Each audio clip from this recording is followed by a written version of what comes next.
Hello everyone. இன்னைக்கான video நம்ம என்ன பார்க்க போறோம் அப்படினா ஸ்ட்ரக்சர் ஆஃப் ஆட்டம் இந்த யூனிட்டோட தியரி தான் பார்க்க போறோம். இது வந்து NCERT கிளாஸ் 11ல சாப்டர் 2.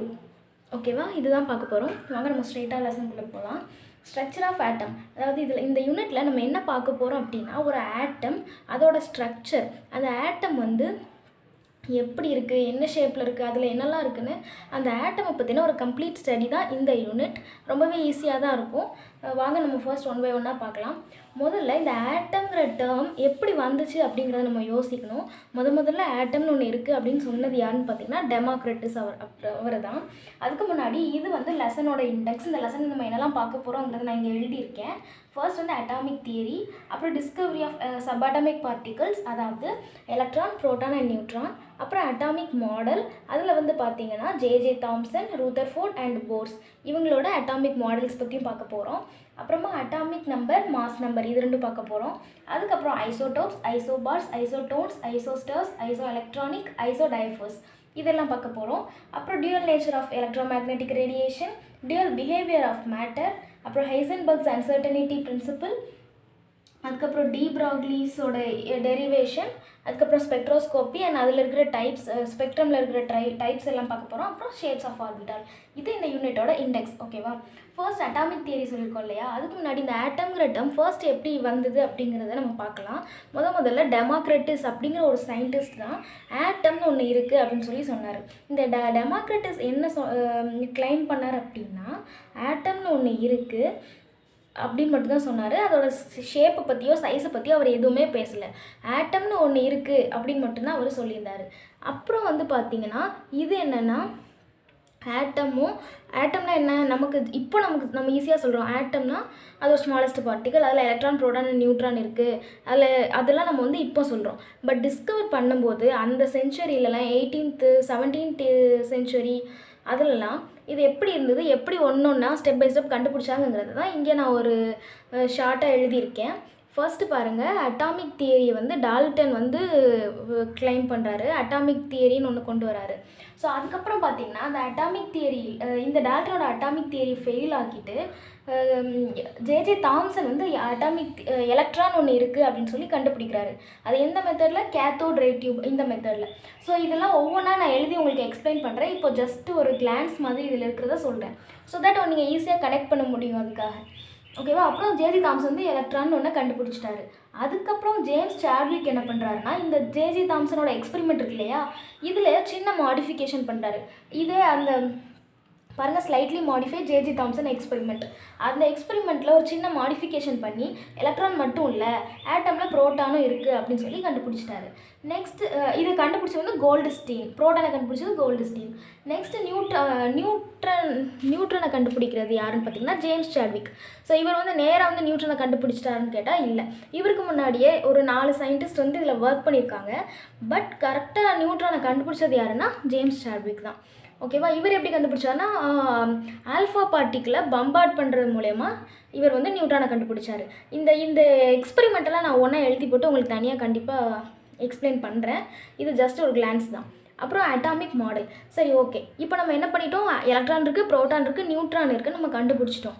இதெல்லாம் எங்கெங்கே இருக்குது, இதுக்கெல்லாம் என்ன, எலக்ட்ரான், புரோட்டான், நியூட்ரான்லாம் ஒரு ஆட்டமில் எங்கெங்கே இருக்குது, அதோட வேலை என்ன, அங்கே அது என்ன பண்ணிகிட்ருக்கு, என்னென்ன சுச்சுவேஷனில் எப்படி இருக்கும் அப்படிங்கிறதெல்லாம் எக்ஸ்பிளைன் பண்ணுறது தான் இந்த அட்டாமிக் மாடல். ஓகேவா? ஸோ டிஸ்கவர் பண்ணாங்க ஃபஸ்ட்டு. அதுக்கப்புறம் என்ன பண்ணுறாங்க, அதில் எப்படி இருக்குது, எந்தெந்த இடத்துல இருக்குங்கிறதெல்லாம் ஃபைண்ட் அவுட் பண்ணுறது தான் அட்டாமிக் மாடல். அதுக்கு ஒரு 3 பேர் வராங்க. யார் அப்படின்னா தாம்சன், ரூதர்ஃபோர்ட் அண்ட் போர். ஒவ்வொருத்தரும் கொடுக்குற அட்டாமிக் மாடலில் இப்போ தாம்சன் பார்த்திங்கன்னா ஜென்ரலாக ஒன்று கொடுத்துருப்பாரு. ரூதர்ஃபோர்ட் பார்த்திங்கன்னா இன்னும் கொஞ்சம் ப்ரெசைஸாக கொடுத்துருப்பாரு. புரோட்டான் வந்து எங்கே இருக்குது, எலக்ட்ரான் எப்படி இருக்குது அப்படிங்கிறது. இதில் உள்ள சின்ன ட்ராபேக்ஸ்லாம் ஓவர் பண்ணி போர்ஸ் கொடுத்துருப்பாரு. ஸோ இதை நீங்கள் படிச்சிட்டிங்க அப்படின்னாலே ஆட்டமோட ஆக்சுவலாக இந்த யூனிட்டோட பாதி முடிஞ்சிடும். இதை நம்ம படிச்சிட்டோம் அப்படின்னாலே ஸோ உங்களுக்கு ஒரு கிளியர் ஐடியா கிடச்சிரும். ஓகேவா? ஃபர்ஸ்ட் இப்போ நம்ம டெமோக்ரிட்டஸ்லேருந்து பார்க்கலாம். டெமோக்ரிட்டஸ் என்ன பண்ணார், ஆட்டம்னு ஒன்று இருக்குன்னு மட்டும் கண்டுபிடிச்சாரு. பட் அதோட சைஸு, ஷேப் எது பற்றியுமே அவர் பேசலை. நெக்ஸ்ட் யார் வரான்னு பார்த்தீங்கன்னா டால்டன் வராரு. டால்டன் என்ன பண்ணுறாரு அப்படின்னா டால்டன்ஸ் அட்டாமிக் தியரி அப்படிங்கிறத ஒன்று ப்ரப்போஸ் பண்ணுறாரு. ஸோ அந்த தியரி நமக்கு என்ன சொல்லுது அப்படின்னா உலகத்தில் இருக்கிற எல்லா பொருட்களுமே ஆட்டமால் ஆனது தான் அப்படின்னு சொல்கிறாரு. அந்த ஆட்டம் ரவுண்டு ஷேப்பில் ஆனது அப்படின்னு சொல்கிறாரு. ஓகேவா, இது வந்து நம்ம ஃபர்ஸ்ட் பார்க்குறது டால்டன் அட்டாமிக் தியரி. ஏன்னா டெமோக்ரிட்டஸ் வந்து அது ஆட்டம்னு ஒன்று இருக்குன்னு மட்டும்தான் சொன்னாரே தவிர அதை பற்றி அவர் வேறு எதுவுமே சொல்லலை. ஸோ நம்ம டால்டன் அட்டாமிக் தியரி பார்க்குறோம். இந்த தியரியில் ஃபர்ஸ்ட்டு பாஸ்டுலேட் என்ன, ஆட்டம்னு ஒன்று இருக்குது, உலகத்தில் இருக்கிற எல்லா பொருட்களுமே ஆட்டமால் ஆனது தான் அப்படிங்கிறது மட்டும் டால்டன் சொல்கிறாரு. அதுக்கப்புறம் என்ன சொல்கிறாரு, இது ஒரு ரவுண்டு ஷேப்பில் இருக்குது அப்படின்னு சொல்கிறாரு. ஓகேவா, பட் ஃப்யூச்சரில் என்ன செய்வோம், இப்போ நம்ம எப்படி படிக்கிறோம், ஆட்டம் வந்து ஸ்பியர் ஷேப்பில் இருக்குதுன்னு படிக்கிறோம். பட் அவர் ஃபர்ஸ்ட் கண்டுபிடிக்கும் போது ஆட்டம் வந்து ரவுண்டு ஷேப்பில் இருக்குதுன்னு சொல்லியிருந்திருக்காரு. அப்புறம் என்ன பண்ணிடுறாரு, ஆட்டம் வந்து இன்டிவைசபிள் பார்ட்டிக்கல். அதாவது நம்ம ஆட்டம் வந்து கட் பண்ணி இப்போ இந்த சாக் பீஸ் இருக்குன்னு வைங்களேன், இதை கட் பண்ணி நம்ம வேறு சின்ன சின்ன பார்ட்டிகிள்ஸாக ஆக்கலாம். பட் ஒரு ஆட்டமை இதுக்கு மேலே நீங்கள் இந்த பார்ட்டிகளை கட்டே பண்ண முடியாது, அந்த ஸ்டேஜ் வந்தோன்னே ஒரு ப்ராடக்ட் இருக்கும் இல்லையா, அதுதான் ஆட்டம் அப்படின்னு சொல்கிறாரு. அதுக்கப்புறம் ஆட்டம்க்கு வந்து அதோட மாஸும் ப்ராப்பர்ட்டியும் சேமாக இருக்கும். Atoms are having identical mass and property அப்படின்னு சொல்லியிருக்காரு. அதுக்கப்புறம் ஒரு காம்பவுண்டு, ஃபார் எக்ஸாம்பிள் வாட்டர்னு எடுத்துக்கிட்டிங்கன்னு வச்சுக்கோங்களேன், இதில் இருக்கிற ஆட்டம் வந்து கான்ஸ்டண்ட்டாக தான் இருக்கும். அதாவது வாட்டர் எந்த எக்ஸ்பெரிமெண்ட்டில் வந்தாலும் சரி, எந்த இதில் பை ப்ராடக்டாக கிடைச்சாலும் சரி, எந்த இடத்துல வர வாட்டராக இருந்தாலும் சரி, இது ஒரு காம்பவுண்ட். ஸோ ஒரு காம்பவுண்டில் இருக்கிற ஆட்டம் எப்போவுமே கான்ஸ்டண்ட்டாக தான் இருக்கும் அப்படிங்கிறதையும் டால்டன் கிளைம் பண்ணுறாரு. இதுதான் அவரோட பாஸ்டுலேட். இது வந்து நான் எழுதி போட்டால் ரொம்ப டைம் ஆகும். இது பாஸ்டுலேட்ஸ்லாம் வந்து உங்கள் டெக்ஸ்ட் புக்கில் இருக்கும், நீங்கள் அதை பார்த்து படிச்சுக்கலாம். நான் ஜஸ்ட் வந்து அது என்ன அந்த கண்டென்ட் மட்டும் உங்களுக்கு ஃபாஸ்ட்டாக சொல்லிகிட்டே போகிறேன், ஸ்டோரி மாதிரி. ஓகேவா, ஸோ இதெல்லாம் டால்டன் சொல்லிட்டாரு. நெக்ஸ்ட்டு யார் வரான்னு அப்போ ஆட்டம், டால்டன் என்ன சொல்லியிருக்காரு, ஆட்டம்ங்கிறது ஒரு பார்ட்டிக்கிள், அதோட மாஸ் ப்ராப்பர்ட்டி எல்லாமே சேமாக தான் இருக்கும், அது ரவுண்ட் ஷேப்பில் இருக்கும், அது இன்டிவிசிபிள். ஆட்டம்ங்கிறது ஒரே ஸ்மால் பார்ட்டிக்கிள் அப்படின்னு சொல்லிட்டாரு. ஓகேவா, இப்போ இவர் இது ப்ரப்போஸ் பண்ணதுக்கப்புறம் யார் வரா, ஜே தாம்சன் வராரு. அவர் என்ன பண்ணுறாரு, டிஸ்கவரி ஆஃப் எலக்ட்ரானை கண்டுபிடிக்கிறாரு. ஸோ இப்போ நம்ம பார்க்க போகிறது டிஸ்கவரி ஆஃப் எலக்ட்ரான். யார் பண்ணுறா, ஜே தாம்சன் பண்ணுறாரு. ஓகேவா, எப்படி கண்டுபிடிச்சாருன்னு ஃபர்ஸ்ட் நம்ம பார்க்கணும், அதுதான் முக்கியமானது. ஆக்சுவலாக இது வந்து டெக்ஸ்ட் புக்கில் நீங்கள் படித்து பாருங்கள், உங்களுக்கு எலாபரேட்டாக கொடுத்துருப்பாங்க. நான் அதை ரொம்ப கிறிஸ்பாக ஷார்ட்டாக ஸ்டோரி மாதிரி உங்களுக்கு சொல்கிறேன். ஸோ இவர் ஜே தாம்சன் என்ன எக்ஸ்பெரிமெண்ட் பண்ணுறாரு அப்படின்னா, ஃபஸ்ட்டு வந்து ஒரு கேத்தோட் ரே, மைக்கேல் ஃபாரடேயோட கேத்தோட் ரே டியூப் எடுத்துக்கிறாரு. ஸோ ஓகேவா, இந்த கேத்தோட் டியூப் வந்து இதோட ஸ்ட்ரக்சர் பாருங்கள், இப்படி ஒரு டியூப் இருக்குது, இங்கே வந்து ஒரு ஸ்பேஸ் இருக்குது, இது வந்து வேக்யூம் பம்ப்னு சொல்லலாம். ஓகேவா, இது வேக்யூம் பம்ப். இந்த பக்கம் பார்த்திங்கன்னா கேத்தோடு இருக்குது, கேத்தோடு வந்து நெகட்டிவ் சிம்பிள். இந்த பக்கம் வந்து ஆனோடு இருக்குது, ஆனோடுக்கு பாசிட்டிவ் சிம்பிள். ஸோ இதை வந்து ஒரு பேட்டரியில் கனெக்ட் பண்ணுறாரு, டிசியில் கனெக்ட் பண்ணுறாரு. டிசியோட இது வந்து நெகட்டிவ் எண்ட், நெகட்டிவில் கனெக்ட் பண்ணியிருக்காரு, இது பாசிட்டிவ் எண்ட், அதை பாசிட்டிவில் கனெக்ட் பண்ணியிருக்காரு. ஸோ கேத்தோட ஆனோட் முடிஞ்சுது. ஸோ ஃபஸ்ட்டு ஜே தாம்சன் என்ன பண்ணுறாரு அப்படின்னா, இந்த வேக்யூம் பம்ப் வழியாக இதில் இருக்கிற ஏர் மாலிகூல்ஸ் எல்லாத்தையும் சக் பண்ணி வெளியே எடுத்துடுறாரு. ஸோ வெளியே எடுத்தால் என்ன ஆகும், இந்த இடத்துல ஒரு எம்டி இருக்கும், ஏன்னா இதில் இருக்கிற காற்றை ஃபுல்லாக அவர் வெளியே எடுத்துட்டாரு. ஸோ இந்த உள்ள கேத்தோட ரே டியூபுக்குள்ளே எம்டியாக இருக்கும், ஒன்றுமே இல்லாமல் இருக்கும். ஸோ அப்போ என்ன பண்ணுறாருன்னா, ஹைட்ரஜன் கேஸை பாஸ் பண்ணுறாரு. ஸோ இந்த இடம் ஃபுல்லாக ஹைட்ரஜன் கேஸ் வந்துடும். ஸோ அதை வச்சுட்டு, ஏன்னா நமக்கு அன்னோன் ஏர் இருந்துச்சுன்னா அதை வச்சு நம்ம எக்ஸ்பெரிமெண்ட் ரிசல்ட்டை வந்து நம்ம ஃபர்தராக பண்ண முடியாது இல்லையா, அதனால் ஹைட்ரஜன் கேஸை வந்து இதில் ஃபில் பண்ணிடுறாரு. ஃபில் பண்ணிவிட்டு நம்ம பேட்டரியோட கனெக்ட் பண்ணியிருக்கோம் இல்லையா, ஸோ இவர் வந்து ஃபர்ஸ்ட்டு என்ன பண்ணுறாருன்னா 100 வோல்டேஜ் பவர் சப்ளை பண்ணுறாரு. ப்ரெஷர் வந்து பார்த்திங்கன்னா 1 அட்மாஸ்பியரிக் ப்ரெஷர் கொடுக்குறாரு. அப்போ இவருக்கு ரிசல்ட் எதுவுமே இல்லை. அதுக்கப்புறம் என்ன பண்ணுறாரு, ப்ரெஷரை கொஞ்சம் குறைக்கிறாரு. 0.1 அட்மாஸ்பியரிக் ப்ரெஷரில் வோல்டேஜை கூட்டுறாரு, 1000 வோல்டேஜ் பண்ணுறாரு. அப்போயே அவருக்கு எந்த ரிசல்ட்டும் வரல. அதுக்கப்புறம் பார்த்தீங்கன்னா 0.01 அட்மாஸ்பியரிக் ப்ரெஷர் கொடுத்துட்டு வோல்டேஜை கூட்டுறாரு, 10,000 வோல்ட் போடுறாரு. அப்போ அவருக்கு சேஞ்சஸ் நடக்குது, ஒரு ரேஸ் வந்து ஃபார்ம் ஆகுது. கேத்தோட்லேருந்து ஆனோட்க்கு ஒரு ரே பாஸ் ஆகிறது அவர் கண்டுபிடிக்கிறாரு. ஸோ இதை எப்படி அவர் கண்டுபிடிக்கிறாரு அப்படின்னா, ஒரு ரே பாஸாக தெரிஞ்சோன்னா இது எப்படி அவர் கன்ஃபார்ம் பண்ணுறாரு அப்படின்னா, இந்த கேத்தோட் ரே டியூப் இருக்கு இல்லையா, இதே மாதிரி இன்னொரு கேத்தோட் ரே டியூப் எடுத்துக்கிறாரு. அதில் இங்கே நமக்கு ஆனோடு இருக்கு இல்லையா, இந்த ஆனோடு வந்து ஆனோடுக்கு அப்புறம் இந்த இடம் இருக்கு இல்லையா, ஆனோடு இங்கே கனெக்ட் பண்ணியிருக்கோம். ஸோ இந்த டியூபோட எண்டை வந்து ஃபுல்லாக என்ன பண்ணுறாருன்னா ஃப்ளூரசன்ஸ்னால கோட் பண்ணுறாரு. ஃப்ளூரசன்ஸ் கோட்டிங், ஃப்ளூரசன்ஸால் கோட் பண்ணிடுறாரு. கோட் பண்ணோன்னே இந்த ஆனோடு இருக்கு இல்லையா, ஆனோடு எப்படி இருக்குன்னா இப்படி அதில் கொஞ்சம் ஸ்பேசஸ் ஹோல் இருக்கும். அந்த ஸ்பேஸ் வழியாக நமக்கு வந்து இந்த 0.01 அட்மாஸ்பியரிக் ப்ரெஷர், நீங்கள் எக்ஸாக்ட்லி இந்த ப்ரெஷர் இந்த வோல்டேஜ்னு இல்லை, ஸோ கம்மியான ப்ரெஷரும் அதிகமான வோல்டேஜும் கொடுக்குறாரு. ரொம்ப அதிகமான வோல்டேஜ் கொடுக்கும்போது அவருக்கு என்ன நடக்கு, ஒரு ரே ஃபார்ம் ஆகுது. அந்த ரே எப்படி கன்ஃபார்ம் பண்ணுறாரு, இந்த டியூப்பில் ஓரத்தில் ஃப்ளூரசன்ஸ் கோட் பண்ணிடுறாரு. ஸோ இந்த கேத்தோட்லேருந்து வர ரே இப்படி போய் இந்த ஆனோட கடந்து போய் இந்த ஃப்ளூரசன்ஸை க்ளோ பண்ண வைக்குது. இந்த ரே பட்டோன்னா ஃப்ளூரசன்ஸ் என்ன ஆகுது, க்ளோ ஆகுது. அப்போது இந்த தாம்சன் என்ன நினைக்கிறார் அப்படின்னா, இந்த ஃப்ளூரசன்ஸ் க்ளோ ஆகுது அப்படின்னா இந்த கேத்தோடு வந்து ஏதோ ஒரு ரே எமிட் பண்ணுது, அந்த ரேனால தான் ஃப்ளூரசன்ஸ் க்ளோ ஆகுது. அதுவும் அந்த ரே எதுலேருந்து வரும், இது ஃபுல்லாக நம்ம என்ன பண்ணி வச்சுருக்கோம், ஹைட்ரஜன் கேஸால் ஃபில் பண்ணியிருக்கோம். ஸோ ஹைட்ரஜன் கேஸால் ஃபில் பண்ணால் உள்ளெல்லாம் என்ன இருக்குன்னு அர்த்தம், ஹைட்ரஜன் ஆட்டம் தான் இருக்குன்னு அர்த்தம். அப்போ அந்த ஹைட்ரஜன் ஆட்டம் வழியாக இந்த கேத்தோட்லேருந்து வர ரேஸ் ஹைட்ரஜன் ஆட்டம் வழியாக போய் ஆனோட கிராஸ் பண்ணி போய் இந்த ஃப்ளூரசன்ஸை க்ளோ பண்ண வைக்குதுன்னு கண்டுபிடிச்சிட்டாரு. ஸோ ஆட்டம் வந்து ஒரு சிங்கிள் பார்ட்டிகல் கிடையாது, அது வந்து ஒரு ரே எமிட் ஆகுது. ஸோ அதில் வேறு ஏதோ ஒன்று இருக்குது அப்படின்னு சொல்லி இவர் கண்டுபிடிச்சிட்டாரு. அது என்ன ரே, அதோட சார்ஜ் என்ன அப்படிங்கிறத கண்டுபிடிக்கிறதுக்காக தாம்சன் வந்து இந்த எக்ஸ்பெரிமெண்ட்டை ஃபர்தராக என்ன பண்ணுறாரு அப்படின்னா, ஓகே இப்போ வந்து அந்த ரே வந்து என்ன சார்ஜ் இருக்குது, அந்த ரேயை பற்றி இன்னும் ஸ்டடி பண்ணுறதுக்காக என்ன பண்ணுறாருன்னா, அகெயின் இதே மாதிரி இன்னொரு டியூப் எடுத்துக்கிறாரு, கேத்தோட ரே டியூப் எடுத்துக்கிறாரு. அதே சேம் தான், இங்கே ஒரு கேத்தோடு இருக்குது, நெகட்டிவ் சார்ஜ், ஆனோடு இருக்குது, பாசிட்டிவ் சார்ஜ். அதை வந்து ஒரு பேட்டரியில் கனெக்ட் பண்ணியிருக்காரு, நெகட்டிவ் அண்ட் நெகட்டிவ்லையும் பாசிட்டிவ் டெர்மினலில் பாசிட்டிவ்லையும் கனெக்ட் பண்ணியிருக்காரு. அதோட எண்டில் வந்து ஃப்ளூரசன்ஸ் கோட் பண்ணியிருக்காரு. இந்த கேத்தோட ஆனோடும் அப்படியே இருக்குது, ஃப்ளூரசன்ஸ் அப்படியே இருக்குது. இந்த இடத்துல அவர் என்ன இன்ட்ரடியூஸ் பண்ணுறாருன்னா, ஒரு 2 மெட்டல் எடுத்துக்கிறாரு, பாசிட்டிவ் மெட்டலை மேலேயும் நெகட்டிவ் மெட்டலை கீழேயும் வைக்கிறாரு. வச்சுட்டு ஆல்ரெடி நம்ம பார்த்தோம் 100 வோல்டேஜில் 1000 வோல்டேஜ்லாம் நமக்கு எந்த ரேவுமே நமக்கு ஃபார்ம் ஆகலை. So high voltage low atmospheric ப்ரெஷரில் தான் நமக்கு ரே ஃபார்ம் ஆச்சு. ஸோ டேரெக்டாக அவர் அந்த ஹை வோல்டேஜை கொடுக்குறாரு. ஹை வோல்டேஜ் ஒரு அப்ராக்சிமேட்டாக தான் சொல்கிறேன், ஹை வோல்டேஜ் நம்ம ஒரு 10,000 வச்சுப்போம். 10,000 வோல்டேஜ் ரொம்ப லோ அட்மாஸ்பியரிக் ப்ரெஷர், நம்ம ஒரு 0.001 அட்மாஸ்பியரிக் ப்ரெஷர்னு வச்சுப்போம். ஓகேவா? ஸோ இந்த கண்டிஷனில் என்ன நடக்கு அப்படின்னா, இந்த நெகட்டிவ் கேத்தோட் ரே இருக்கு இல்லையா, இங்கேருந்து ஒரு ரே ஃபார்ம் ஆகுது, அது அப்படியே ஆனோட கடந்து போய் இங்கே நமக்கு positive metal and negative metal form பண்ணிக்கோ இல்லையா. ஸோ இந்த பாசிட்டிவ் மெட்டல் நோக்கி அட்ராக்ட் ஆகி போய் ஃப்ளூரசன்ஸை க்ளோ பண்ண வைக்குது.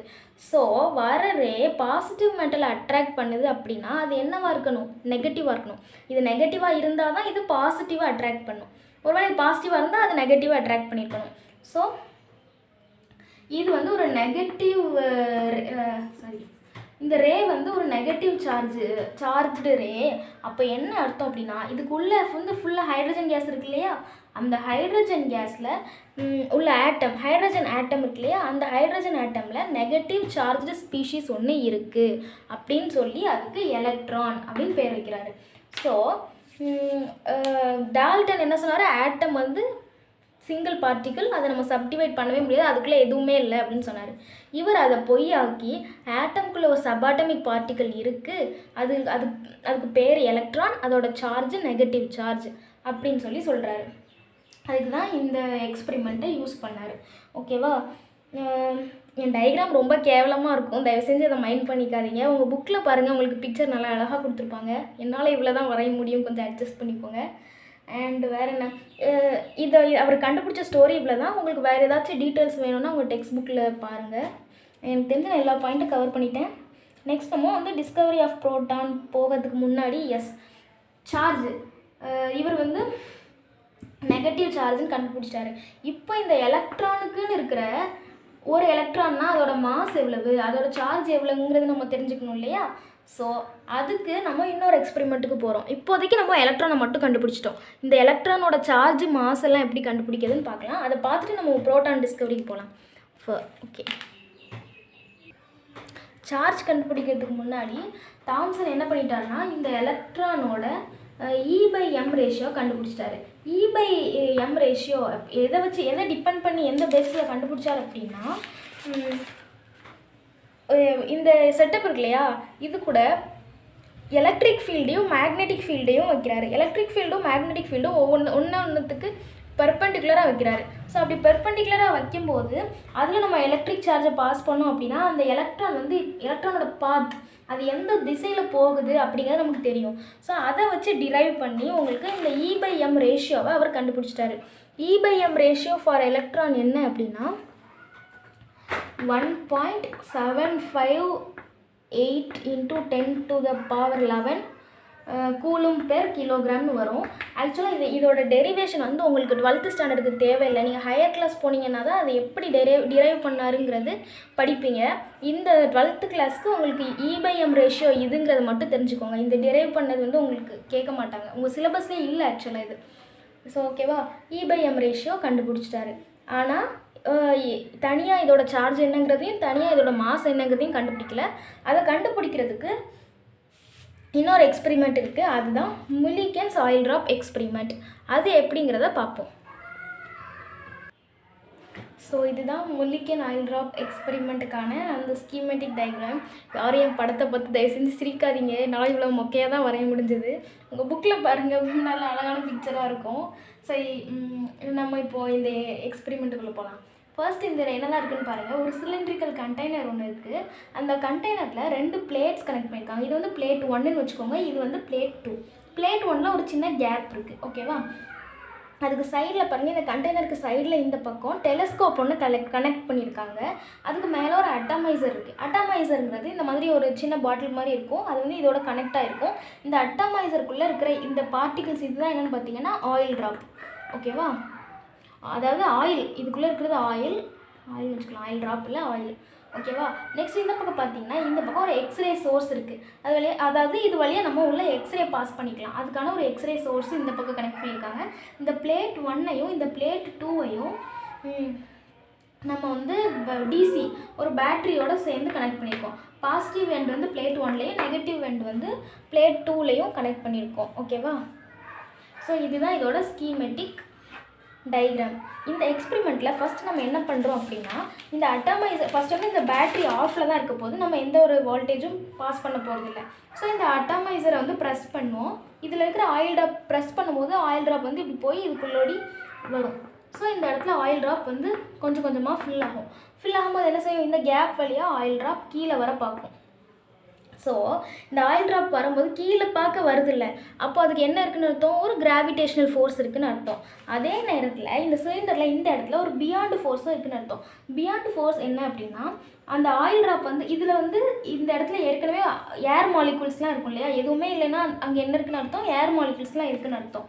ஸோ இந்த கிராவிடேஷனல் ஃபோர்ஸை பிடிச்சிட்டு இந்த ஆயில் ட்ராப்ஸ் கீழே வரும்போது இந்த இடத்துல நிறைய ஏர் மாலிகுல்ஸ்லாம் இருக்கும். அந்த ஏர் மாலிகுல்ஸும் இதுக்கும் நடுவில் இருக்க அந்த ஆயில் ட்ராப்புக்கும் நடுவில் வந்து பியாண்ட் ஃபோர்ஸ்னு ஒன்று ஆக்ட் ஆகும். இந்த பியாண்ட் ஃபோர்ஸ் வந்து ஆயில் ட்ராப்போட சைஸை டிபெண்ட் பண்ணி இருக்கும். ஆயில் ட்ராப்போட சைஸ் வந்து இப்போ சின்னதாக இருந்ததுன்னா பியாண்ட் ஃபோர்ஸ் கொஞ்சம் அதிகமாக இருக்கும். ஸோ அந்த மாதிரி ஆயில் ட்ராப்போட சைஸை பொறுத்து இந்த பியாண்ட் ஃபோர்ஸ் இங்கே இருக்கும். ஸோ இந்த பியாண்ட் ஃபோர்ஸ்லாம் எதுக்கு அப்படின்னா, இந்த எக்ஸ்பெரிமெண்ட்டோட அவுட்புட் மூலமாக எப்படி வந்து மாஸும் சார்ஜும் கண்டுபிடிச்சாங்க அப்படிங்கிறத தெரிஞ்சுக்கிறதுக்காக தான். ஆனால் உங்களுக்கு 12th கிளாஸில் அந்த டெரிவேஷன் வந்து உங்களுக்கு கொடுக்கல, உங்கள் சிலபஸில் அது இல்லை. ஜஸ்ட் இந்த மெத்தடை யூஸ் பண்ணாங்க, இதை கண்டுபிடிச்சாங்கிறது மட்டும்தான் உங்களுக்கு இருக்குது. ஸோ இந்த பியாண்ட் ஃபோர்ஸ்லாம் போட்டு நீங்கள் ரொம்ப ஸ்ட்ரெயின் பண்ணிக்க வேண்டாம். ஜஸ்ட் இந்த எக்ஸ்பெரிமெண்ட் என்னங்கிறத மட்டும் நீங்கள் தெரிஞ்சுக்கோங்க. ஸோ நம்ம இங்கே ஆயில் ப்ரெஸ் பண்ணுறோம், ஆயில் உள்ளே வருது, இந்த பிளேட்டுக்கு நடுவில் இருக்க கேப் வழியாக ஆயில் ட்ராப் அப்படி வருது, ஒவ்வொரு ட்ராப்பாக வருது. இது வரதுக்கு ஜென்ரலாகவே நமக்கு தெரியும் கிராவிடேஷனல் ஃபோர்ஸ் இருக்கணும், அதனால் கிராவிடேஷனல் ஃபோர்ஸ் வருது. இங்கே ஒரு ஏர் மாலிகல்ஸ் இருக்குது, அந்த ஏர் மாலிகல்ஸ்க்குன்னு ஒரு பியாண்ட் ஃபோர்ஸ் வேறு இருக்குது. ஸோ இது ரெண்டும் வருது. இந்த டைமில் என்னென்னா, கண்டெய்னரில் இந்த கண்டெய்னரில் நம்ம பியாண்ட் ஃபோர்ஸ் இருக்குதுன்னு இந்த இடத்துல பியாண்ட் ஃபோர்ஸ் இருக்குன்னு வேறு பார்த்தோம்ல, அதே மாதிரி விஸ்காஸ் ஃபோர்ஸ்னு கூட ஒன்று உண்டு. அந்த விஸ்காஸ் ஃபோர்ஸ் என்ன அப்படின்னா, நம்ம வந்து கிராவிடேஷனல் ஃபோர்ஸை எஃப்ஜின்னு சொல்லுவோம், பியாண்ட் ஃபோர்ஸை எஃபின்னு சொல்லுவோம், விஸ்காஸ் ஃபோர்ஸை எஃபின்னு சொல்லுவோம். இந்த விஸ்காஸ் ஃபோர்ஸ் வந்து கிராவிடேஷனல் ஃபோர்ஸுக்கு அகெயின்ஸ்டாக இருக்கும். ஸோ இந்த ஆயில் ட்ராப் கீழே நோக்கி வரும்போது இந்த விஸ்காஸ் ஃபோர்ஸ் வந்து அதுக்கு எதிர்த்துட்டு அதுக்கு அகெயின்ஸ்டாக இருக்கும். இதுதான் விஸ்காஸ் ஃபோர்ஸ், ஓகேவா. இப்போ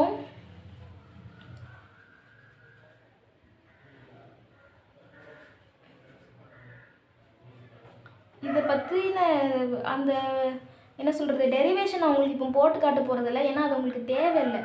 ஸோ இப்போது நம்ம என்ன பார்த்தோம், டிசி ஆஃபில் இருக்கும்போது கிராவிடேஷனல் ஃபோர்ஸ்னால ஆயில் ட்ராப் கீழே வருது, அதுக்கு அகேன்ஸ்டாக ஒரு விஸ்காஸ் ஃபோர்ஸ் இருக்குது. இப்போ நம்ம என்ன பண்ண போகிறோம், கரண்ட்டு கொடுக்க போகிறோம். ஸோ கரண்ட்டு கொடுக்கும்போது இந்த ஆயில் ட்ராப் இருக்கு இல்லையா, கரண்ட்டும் கொடுக்குறோம், எக்ஸ்ரேயும் பாஸ் பண்ணுறோம். எக்ஸ்ரே பாஸ் பண்ணும்போது இங்கேருந்து எக்ஸ்ரே வந்து இந்த ஆயில் ட்ராப் மேலே அடிக்குது. இந்த ஆயில் ட்ராப் மேலே எக்ஸ்ரே பட்ட உடனே என்ன ஆகுது அப்படின்னா, இந்த ஆயில் ட்ராப்பில் இருக்கிற எலக்ட்ரான் வந்து எஜெக்ட் ஆகி வெளியே வருது. ஓகேவா? ஸோ எலக்ட்ரான் எஜெக்ட் ஆகி வெளியே வரும்போது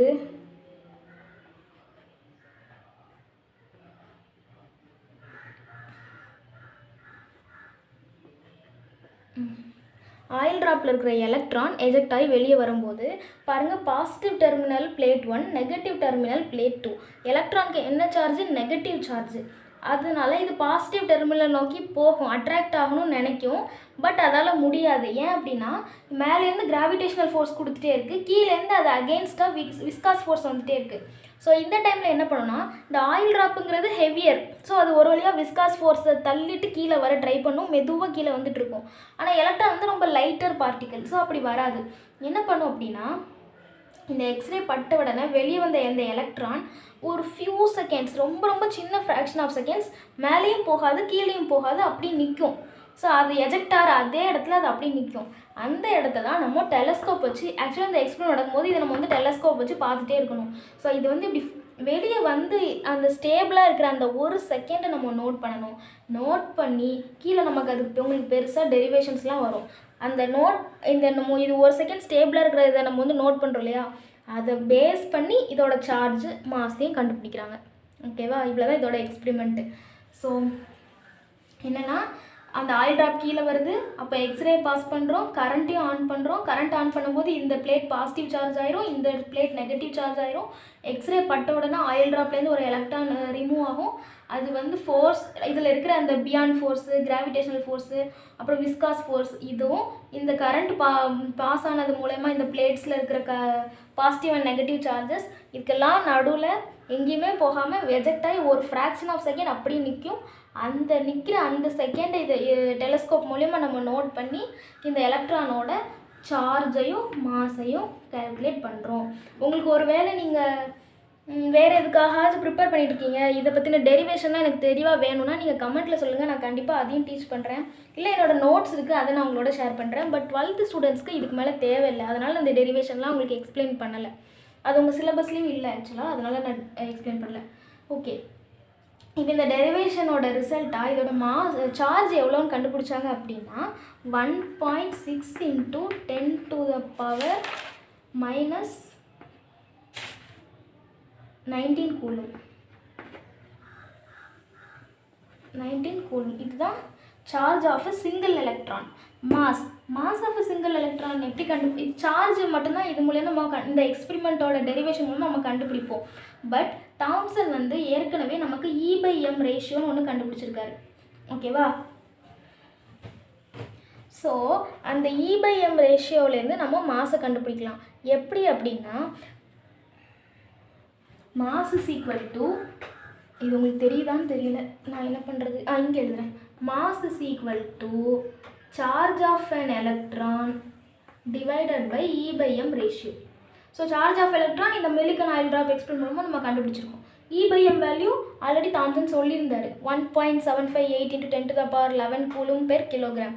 ஸோ இது ரெண்டையும் நம்ம டிவைட் பண்ணிங்கன்னா உங்களுக்கு ஆட்டோமேட்டிக்காக மாஸ் ஆஃப் எலக்ட்ரான் கண்டுபிடிச்சிடலாம். மாஸ் ஆஃப் த எலக்ட்ரான் என்னென்னா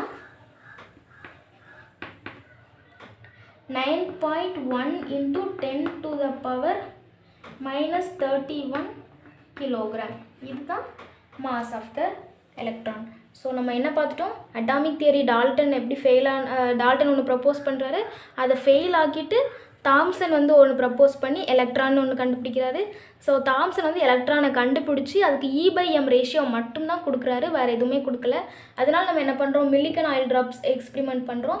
இந்த எக்ஸ்பிரிமெண்ட்டோட டெரிவேஷனை நமக்கு என்ன கிடைக்குதுன்னா சார்ஜ் ஆஃப் த எலக்ட்ரான் கிடைக்குது. இந்த சார்ஜ் ஆஃப் த எலக்ட்ரானையும் தாம்சன் ஏற்கனவே கொடுத்த E/m ரேஷியோவையும் வச்சு நம்ம மாஸும் கண்டுபிடிக்கிறோம். ஸோ இப்போ நம்ம எலக்ட்ரான் ஒன்று இருக்குங்கிறதையும் கண்டுபிடிச்சிட்டோம், அதோட சார்ஜும் கண்டுபிடிச்சிட்டோம், அதோட மாஸும் கண்டுபிடிச்சிட்டோம். ஸோ எலக்ட்ரான் டிஸ்கவரி முடிஞ்சுது. நெக்ஸ்ட் நம்ம எங்கே போக போகிறோம்? ப்ரோட்டான் டிஸ்கவரிக்கு போக போகிறோம்.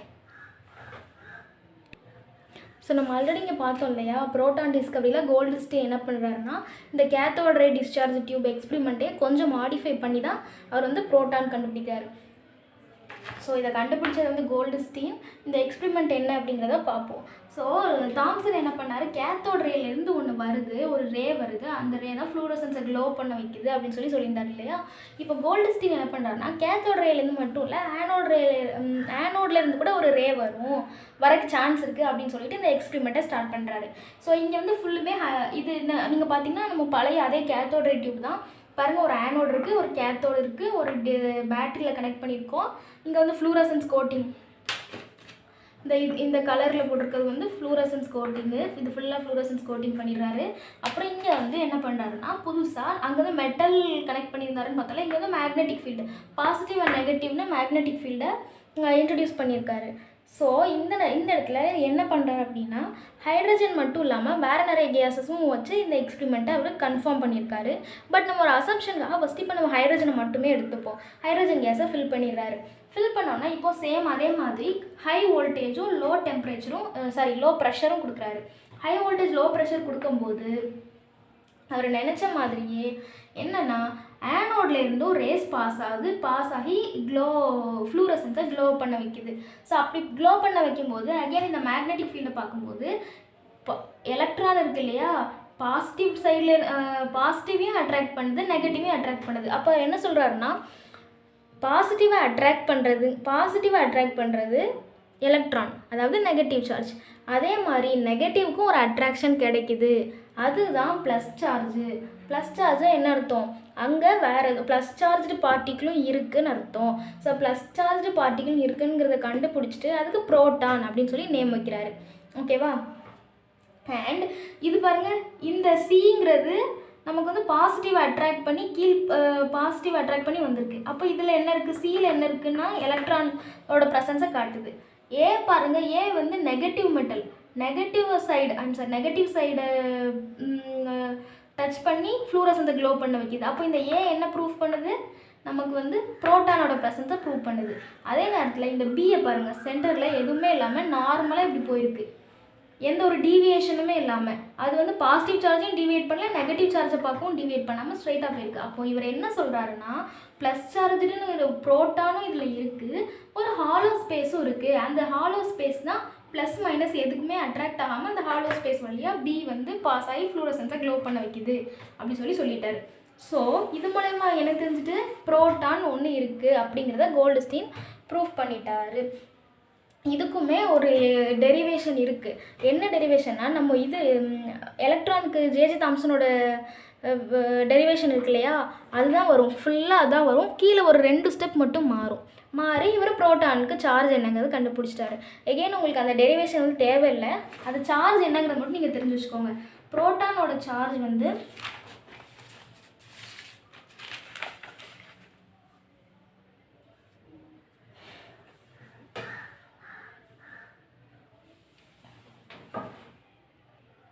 எலக்ட்ரானோட சார்ஜுக்கு ஈக்குவல் தான் 1.6 × 10⁻⁻19 கூலும். ஓகேவா? சேம் அந்த டெரிவேஷன் அதே மாதிரி தான் வரும், கொஞ்சம் தான் அல்ட்ரேஷன் வரும், பட் சார்ஜ் சேம் தான். ஆனால் இதோட E/m ரேஷியோ வேறு. ப்ரோட்டானுக்கு E/m ரேஷியோ என்னென்னு பார்த்தீங்கன்னா 9.58 × 10⁻7 கூலும் பெர் கிலோகிராம். ஓகேவா? ஸோ E/m ரேஷியோ இருக்குது, Q இருக்குது. இதை வச்சு நம்ம மாஸ் கண்டுபிடிச்சிடலாம். Mass is equal to Q/E/m. Qவோட வேல்யூ இந்த 2 வேல்யூ டிவைட் பண்ணிங்கன்னா மாஸ் கிடச்சிரும். ஸோ மாஸ் என்ன, 1.67 × 10⁻⁻2 கிலோகிராம். இதுதான் mass of proton.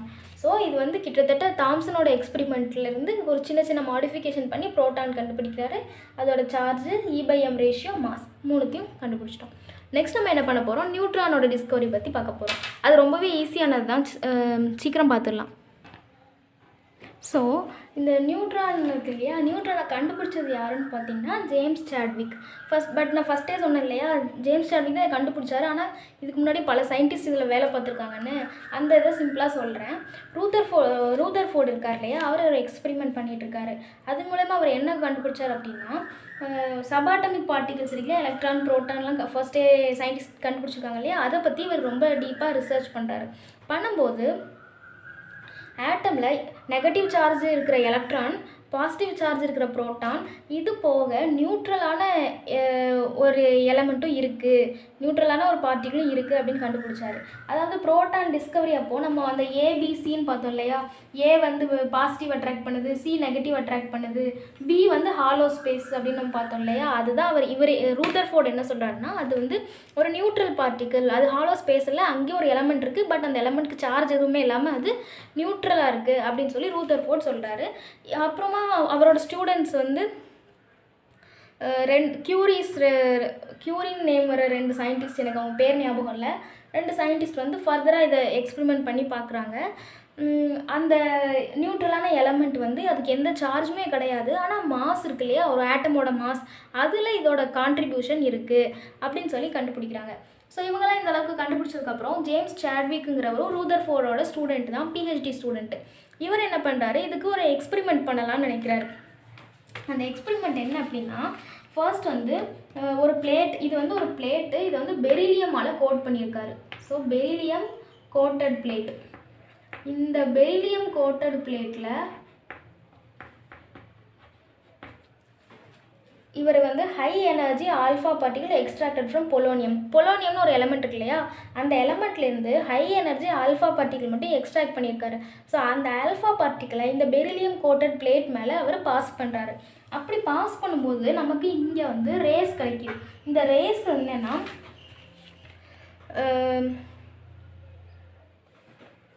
Gamma photons அப்படின்னு சொல்லி சொல்கிறாங்க. அவங்க வந்து வெளியே வர இந்த ரேஸை காமா ஃபோட்டான்ஸ்னு சொல்கிறாங்க. இதுக்கு தான் எந்த சார்ஜுமே கிடையாது, ஆனால் இது வந்து அந்த மாஸ், ஆட்டமோட மாஸில் கான்ட்ரிபியூட் பண்ணுது அப்படின்னு சொல்லி கண்டுபிடிக்கிறாங்க. யார் இதை ஆக்சுவலாக கண்டுபிடிச்சது யார் அப்படின்னா 2 கியூரிஸ்னு நேம் வர 2 சயின்டிஸ்ட் சொன்னாலே அவங்க இவ்வளோ தூரம் கண்டுபிடிக்கிறாங்க. கண்டுபிடிச்சதுக்கப்புறமா இதை அவங்க கிளைம் பண்ணிட்டு போயிட்டாங்க. நெக்ஸ்ட்டு தான் நம்ம ஜேம்ஸ் சேட்விக் வராரு. அவர் என்ன பண்ணுறாரு அப்படின்னா, இந்த வெளியே வர காமா ஃபோட்டான்ஸ் இருக்கு இல்லையா, இந்த இடத்துல இன்னொரு பிளேட் வச்சு இதை அப்சர்வ் பண்ணுறாரு. இது என்னன்னு பார்த்தீங்கன்னா பேராஃபின் பிளேட்டை வச்சு இந்த ரேஸை அப்படியே அப்சர்வ் பண்ணுறாரு. பண்ணும்போது உங்களுக்கு புரோட்டான் வெளியே வருது. ஸோ புரோட்டான்ஸ் வெளியே வந்தோடனே இவங்க என்ன நினைக்கிறாங்க அப்படின்னா, ஃபோட்டான் வந்து பேராஃபினில் பட்டதுக்கப்புறம் புரோட்டான், ஞாபகம் வச்சுக்கோங்க, இது ஃபோட்டான், இது புரோட்டான். ஸோ ஃபோட்டான் வந்து பேராஃபினில் பட்ட உடனே புரோட்டான் வெளியே வருது. அப்படி வரணும் அப்படின்னா இது கண்டிப்பாக ஃபோட்டானாக இருக்க முடியவே முடியாது. ஏன் அப்படின்னா புரோட்டான் எனர்ஜி வந்து 1832 times greater than photon. So இது வந்து புரோட்டானை விட இது வந்து சின்ன எனர்ஜி உள்ளது அப்படின்னா இது எப்படி எமிட் பண்ண முடியும்? எமிட் ஆகாது. அதனால தான் இது வந்து ஃபோட்டான் கிடையாது, இது வேறு ஏதோ ஒரு பார்ட்டிக்கல் அப்படின்னு சொல்லி அவங்க கன்க்ளூட் பண்ணுறாங்க. ஆனால் அது என்ன பார்ட்டிக்கல்னு அவங்களுக்கு தெரியாது. ஆக்சுவலாக இதை பண்ணதும் அந்த 2 கியூரிஸ்ங்கிற சயின்டிஸ்ட் தான். இது வரைக்கும் அவங்க கண்டுபிடிச்சிடுறாங்க. இதுக்கப்புறம் தான் நம்மளோட ஜேம்ஸ் சேட்விக் வராரு.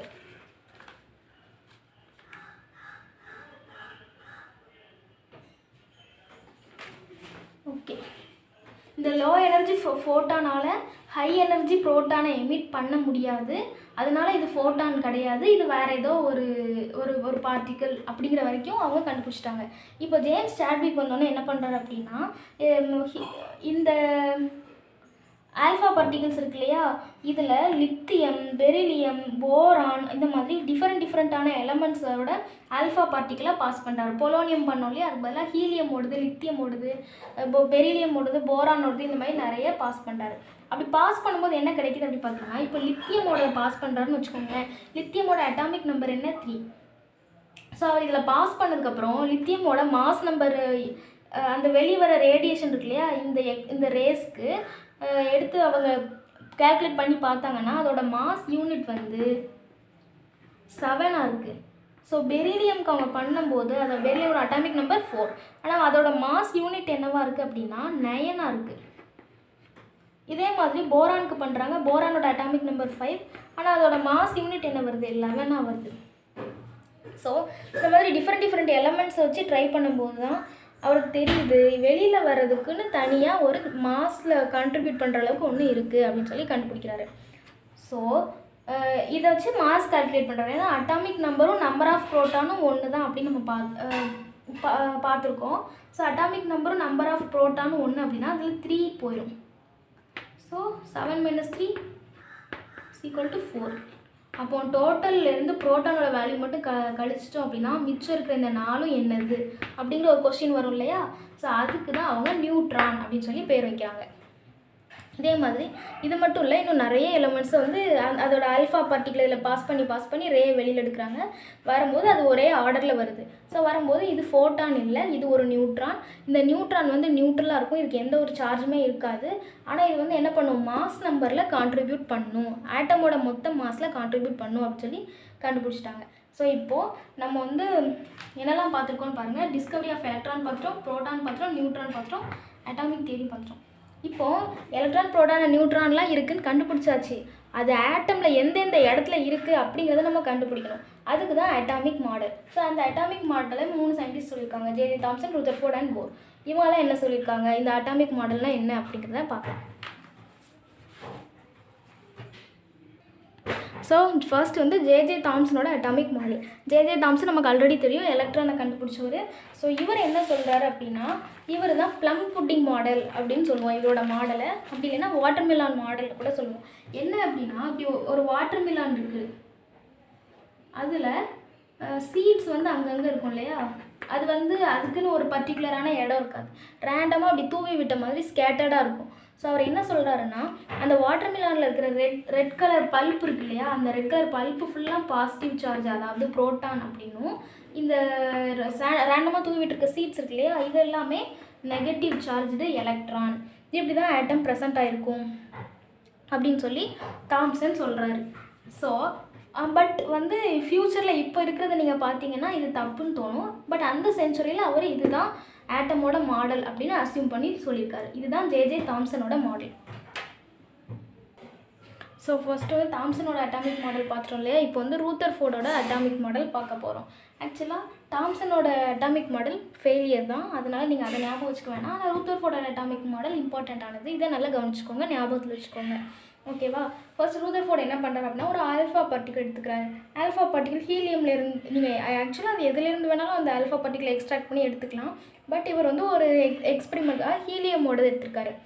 ஆல்ஃபா பார்ட்டிகளை எடுத்து இது என்னன்னு பார்த்தீங்கன்னா லெட் பிளேட். ஓகேவா? இது என்னன்னு பார்த்தீங்கன்னா கோல்டு ஃபாயில், ரொம்ப தின்னான ஒரு கோல்டு ஃபாயில்.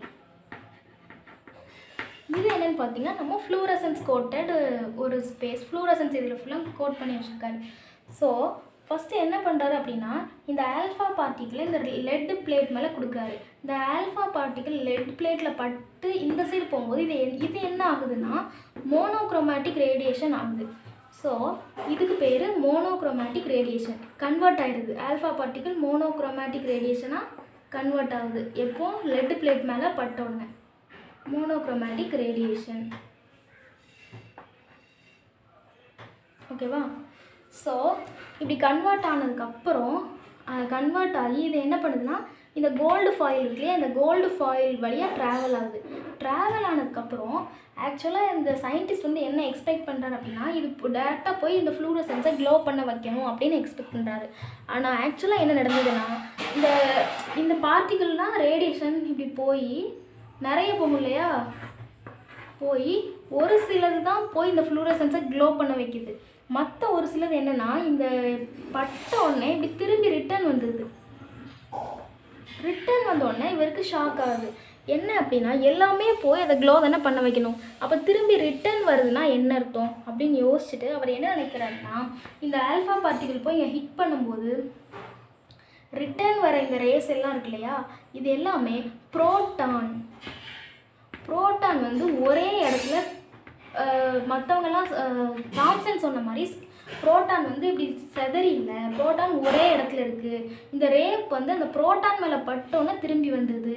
ஸோ இப்படி திரும்பி வராமல் கொஞ்சம் இந்த சைடு பாஸ் ஆகிருக்கு பார்த்தீங்களா, இந்த சைடு பாஸ் ஆன இது எல்லாமே எம்டி ஸ்பேஸ் இருக்குது, அந்த எம்டி ஸ்பேஸில் தான் ட்ராவல் ஆகி போயிடுது. ஸோ இந்த ட்ராவல் ஆகி போகாமல் திரும்பினது எல்லாமே புரோட்டான் மேலே பட்டிருக்கு அப்படின்னு சொல்லிட்டு என்ன கன்க்ளூட் பண்ணுறாரு அப்படின்னா, ஆட்டமில் புரோட்டான் மேலே தள்ளி எழுதி காட்டுறேன். ஆட்டமில் புரோட்டான் வந்து ஒரே இடத்துல இப்படி குவிஞ்சிருக்கு, ஓகேவா. மற்ற இடம் எல்லாமே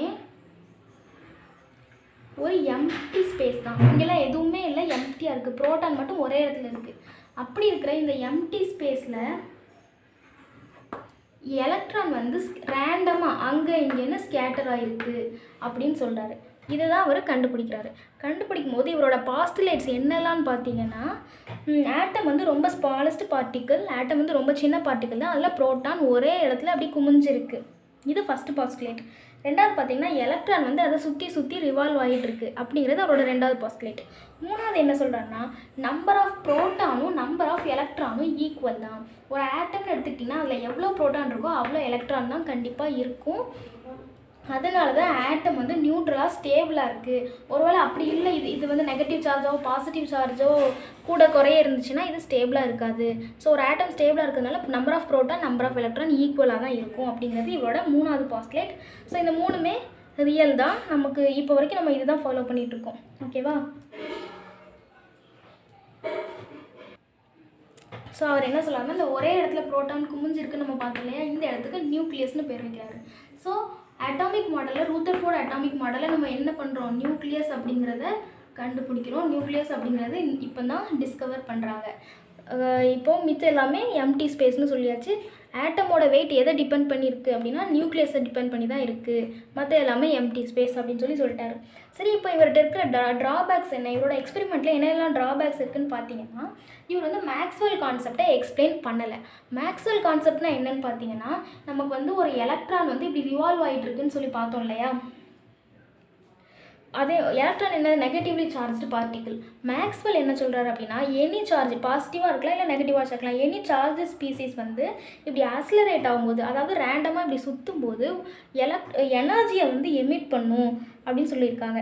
அதுவும் எனர்ஜியை வந்து லூஸ் பண்ணும் அப்படின்னு கூட சொல்லலாம். அப்படி லூஸ் பண்ணும்போது இவரோட தியரி படி பார்த்தீங்கன்னா, இப்படி எலக்ட்ரானை இது லூஸ் பண்ணிகிட்டே இருந்ததுன்னா இப்படி சுற்றிட்டே வரும்போது எனர்ஜியை லூஸ் பண்ணி ஒன்று இதுக்குள்ளே விழுந்துடும். இது உள்ளே விழுந்துச்சு அப்படின்னா மொத்தமாக கொலாப்ஸ் ஆகி போயிடும். ஸோ அதை பற்றி இவர் பேசவே இல்லை. இந்த எலக்ட்ரானுக்கு வந்து சுற்றிட்டு இருக்குன்னு சொல்கிறீங்களே, அப்போ அது ஒரு எனர்ஜி எமிட் பண்ணுமே, அந்த எனர்ஜி எமிட் பண்ணுறதுனால இதில் என்னெல்லாம் நடக்குது, பம்பார்ட்மெண்ட் நடக்குமா, இந்த எலக்ட்ரான் வந்து இதுக்குள்ளே விழுந்துருமா அப்படிங்கிறத பற்றிலாம் இவர் எதுவுமே பேசலை. ஸோ எலக்ட்ரான் இதில் விழுந்தால் என்ன ஆகும், டோட்டல் ஸ்ட்ரக்சரே கொலாப்ஸ் ஆகிடும். ஸோ இது ரொம்ப முக்கியமான ட்ராபேக் ரூதர்ஃபோர்டோட எக்ஸ்பெரிமெண்ட்டில் இருந்தது. ரெண்டாவது, electronic structure of atom is not explained. ஆட்டமோட எலக்ட்ரானிக் ஸ்ட்ரக்சரை அவர் வந்து எக்ஸ்பிளைன் பண்ணவே இல்லை. அப்புறம் மூணாவது பாருங்கள், ஸ்பெக்ட்ரம். இதை வந்து ஸ்பெக்ட்ரல் ஸ்டடீஸ் பண்ணி அதோட ரிசல்ட் பற்றியும் இவரே டிஸ்கஸ் பண்ணவே இல்லை. இதெல்லாம் தான் ரூதர்ஃபோர்டோட அட்டாமிக் மாடலில் இருந்த ட்ராபேக்ஸ். ஸோ இதை ஓவர் கம் பண்ணி இன்னொரு சயின்டிஸ்ட் வந்து இதில் இருக்கிற இந்த ட்ராபேக்ஸை ஓவர் கம் பண்ணி சில பாஸ்டுலேட்ஸ்லாம் கொடுக்குறாரு. அது யாருன்னு பார்த்தீங்கன்னா போர்ஸ். ஸோ இப்போ நம்ம பார்க்க போகிறது போரோட அட்டாமிக் மாடல். ஸோ போர் என்ன சொல்கிறாரு அப்படின்னா, total mass of the atom present in centre, அதாவது சென்டரில் தான் ஆட்டமோட மொத்த மாஸுமே ப்ரெசன்ட் ஆகிருக்கு அப்படின்னு சொல்லிட்டாரு. அதுக்கப்புறம் எலக்ட்ரான் வந்து இதை சுற்றி ரவுண்ட் ஆகிட்டே தான் இருக்குது.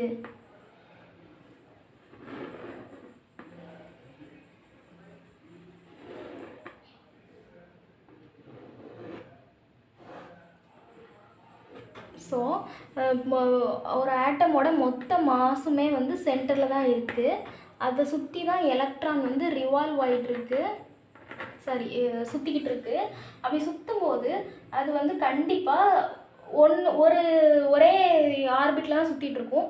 அது மேபி இன்னொரு ஆர்பிட்டுக்கு ஜம்ப் ஆனால் அது வந்து ஒரு எலக்ட்ரானை எனர்ஜியை லாஸ் ஆர் கெயின் பண்ணும் அப்படின்னு சொல்லி போர் சொல்கிறாரு. அவர் எக்ஸாக்டாக என்ன சொல்கிறாருன்னா, total mass of atom is present in centre and electron revolves around the particular individual orbit. Electron வந்து அது தனக்கு தானே ஒரு குறிப்பிட்ட பாதை வச்சு அந்த பாதையில் மட்டும்தான் சுற்றும் அப்படின்னு சொல்கிறாரு. ஸோ ஃபஸ்ட்டு ஒரு பாதை, ரெண்டாவது ஒரு பாதை, மூணாவது ஒரு பாதைன்னு ஒவ்வொன்றுக்கும் தனித்தனி பாதையில் தான் சுற்றும். ரேண்டமாக சுற்றினாலும் அதுக்குன்னு ஒரு பாதை இருக்குதுன்னு சொல்கிறாரு. அந்த பாதையை விட்டு இன்னொரு பாதைக்கு அது போகணும் அப்படின்னா அது loss or gain of energy பண்ணும் அப்படின்னு சொல்லியிருக்காரு. இப்போது இந்த ஒவ்வொன்றுத்துக்கும் ஒவ்வொரு பாத் இருக்குது அப்படின்னு சொல்கிறாங்களா, இதை நம்ம நேம் பண்ண போகிறோம். என்னன்னு பாருங்கள். இந்த ஃபஸ்ட்டு இருக்கிறத கேன்னு வச்சுக்கலாம், ரெண்டாவது இருக்கிறத எல்லுன்னு வச்சுக்கலாம், மூணாவது இருக்கிறத என்னு வச்சுக்கலாம். திருப்பி அகைன் இன்னொரு சர்க்கிள் வந்துச்சுன்னா அதை என்னு வச்சுக்கலாம். இடம் இருக்குமான்னு தெரியல. ஓகே, கேஎல்எம்என் இப்படின்னு சொல்லி ஷெல்ஸ் இருக்குதுன்னு பார்த்துட்டோம். இப்போ எலக்ட்ரான் வந்து லோயஸ்ட் ஹைட்லேருந்து ஹையஸ்ட் ஹைட்டுக்கு, அதாவது லோயருங்கிறது கே, ஹையஸ்ட்டுங்கிறது எல் ஆர் எம், இந்த மாதிரி லோயஸ்ட்லேருந்து ஹையஸ்ட்டுக்கு போகணும் அப்படின்னா எனர்ஜியை வந்து அப்சார்ப் பண்ணும். லோயஸ்ட் எனர்ஜி லெவல்லேருந்து ஹையஸ்ட் எனர்ஜி போடும்போது எனர்ஜியை அப்சார்ப் பண்ணும். இதுவே எம்லேருந்து எல்லுக்கு இல்லை என்லேருந்து எம்முக்குன்னு ஹையஸ்ட்லேருந்து லோயஸ்ட்டுக்கு போனால் எனர்ஜியை என்ன பண்ணும், ரிலீஸ் பண்ணும். ஓகேவா? ஸோ இது சின்னதாக எழுதுகிறேன். இப்போ கே டு எல், அதாவது லோயஸ்ட்லேருந்து ஹையஸ்ட்டுக்கு போகணும் அப்படின்னா எனர்ஜி என்ன ஆகும், அப்சார்ப் ஆகும். இதுவே எல் டு கே அப்படி இல்லைனா என் டு எம் இந்த மாதிரிலாம் ஆனிச்சுன்னா எனர்ஜி என்ன பண்ணும், ரிலீஸ் பண்ணும்.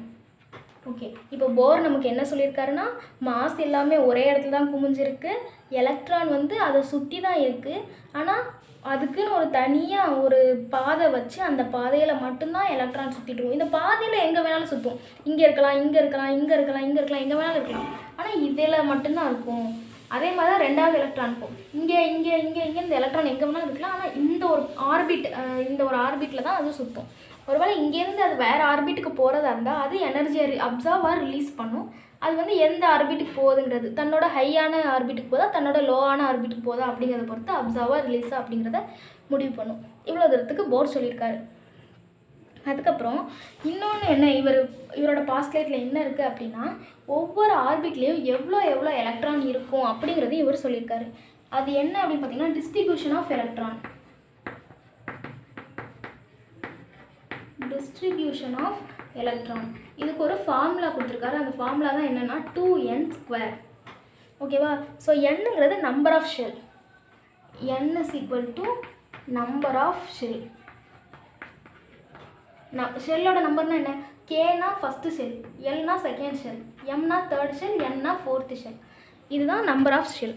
இப்போ distribution of electron. So 2n² கொடுத்துருக்காங்களா. இப்போ கே ஷெல்லில் எத்தனை எலக்ட்ரான் இருக்குது அப்படின்னு நீங்கள் தெரிஞ்சுக்கணும்.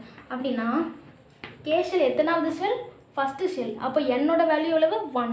ஸோ இதை அந்த ஃபார்முலாவில் அப்ளை பண்ணிங்கன்னா 2 × 1² which is equal to 2. அப்போ கே ஆர்பிட்டில் மொத்தமே எத்தனை எலக்ட்ரான் தான் இருக்கலாம், 2 எலக்ட்ரான் தான் இருக்கலாம். அந்த 2 எலக்ட்ரான் பொசிஷன் எங்கே வேணாலும் இருக்கலாம். அந்த எலக்ட்ரானோட பொசிஷன் கே ஆர்பிட்டில் எங்கே வேணாலும் இருக்கலாம், ஆனால் அது கேல தான் இருக்கும். கேல மொத்தம் 2 எலக்ட்ரான் தான் இருக்கும், அதுக்கு மேலே இருக்கவே இருக்காது. ஓகேவா? ஒருவேளை இது கேல 2 எலக்ட்ரானா அப்போ நான் 2 எலக்ட்ரான் போட்டுக்கிறேன். இந்த கே எலக்ட்ரானை விட்டு வேறு எலக்ட்ரானுக்கு இது போகணும்னு நினச்சா என்ன ஆகும், எனர்ஜியை அப்சார்பாக ரிலீஸ் பண்ணும். ஓகேவா? இதே மாதிரி எல் ஷெல்லுக்கு பாருங்கள். எல் ஷெல்லுக்கு 2 × எல்லோட வேல்யூ என்ன 2². அப்போ 2². அப்போ என்ன 4 2 8. அப்போ எல் ஷெல்லில் மொத்தம் எத்தனை எலக்ட்ரான் அக்காமடேட் பண்ணலாம், 8 எலக்ட்ரான் அக்காமடேட் பண்ணலாம். அது இந்த ஆர்பிட்டில் எல் ஆர்பிட்டில் எங்கே வேணாலும் அந்த எலக்ட்ரான் இருக்கலாம். மொத்தம் 8 எலக்ட்ரான் தான் இருக்கலாம். அதே மாதிரி எம்முக்கு பார்த்தீங்கன்னா 2 × 3² 18. அண்ட் என்னுக்கு பார்த்தீங்கன்னா 2 × 4². அப்போ என்ன வரும் 32. ஸோ கே ஷெல்லில் மொத்தம் 2 எலக்ட்ரான் தான் இருக்கலாம். எல்லில் 8, எம்மில் 18, எண்ணில் 32. அந்தந்த ஷெல்லில் அத்தனை எலக்ட்ரான் மட்டும்தான் இருக்கும். அந்த ஷெல்லில் இந்த 32 எலக்ட்ரானும் ரேண்டமாக இங்கே ஒன்று இங்கே ஒன்று இங்கே ஒன்று இங்கே ஒன்று எங்கே வேணாலும் இருக்கலாம். அதை பற்றி பிரச்சனை இல்லை. மொத்தமே 32 எலக்ட்ரான் தான் இருக்கும். இவ்வளோத்தையும் நமக்கு யார் சொல்கிறா அப்படின்னா நீல்ஸ் போர் சொல்கிறாரு. அதோட ஃபஸ்ட்டு வந்து ஜேம்ஸ் டார்வி கண்டுபிடிக்கும்போது என்ன பண்ணிட்டாரு, நியூட்ரான் வந்து சென்டர் ஆட்டமோட மாஸை தீர்மானிக்குதுன்னு சொல்லிட்டாரு. ரூதர்ஃபோர்ட் என்ன சொன்னார், மாசு தீர்மானிக்கிற எல்லாமே சென்டரில் தான் இருக்குது, அதாவது புரோட்டான் சென்டரில் தான் இருக்குது, நியூட்ரானும் மாசு தீர்மானிக்கிறதுனால அது நியூட்ரானும் சென்டரில் தான் இருக்குதுன்னு சொல்லிட்டாங்க. ஸோ அதை தவிர எலக்ட்ரானோட இடம் மட்டும்தான் நமக்கு தெரிஞ்சுக்கணும். அதையும் போர்ஸ் வந்து தெளிவாக எக்ஸ்பிளைன் பண்ணிட்டாரு. எலக்ட்ரான் வந்து எந்தெந்த பாதையில் எப்படி எப்படி இருக்குது அப்படின்றதையும் போர் எக்ஸ்பிளைன் பண்ணிட்டாரு. ஓகேவா? இப்போது நம்ம என்ன பார்த்துட்டோம், அட்டாமிக் மாடல்.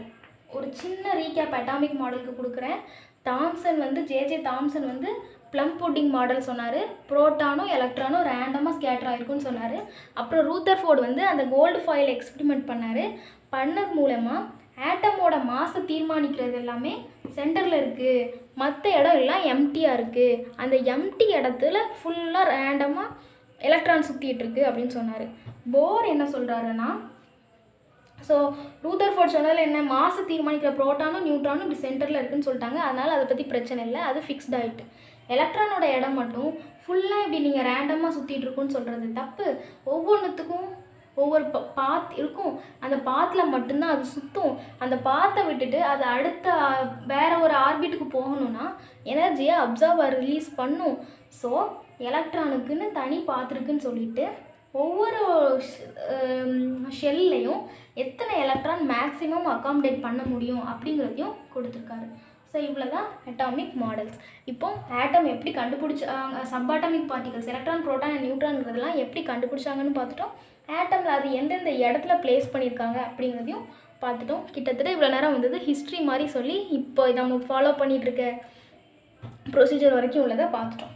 நெக்ஸ்ட்டு நம்ம atomic number, mass number, isotopes and all அந்த திங்ஸ்க்கு மூவ் பண்ணுவோம்.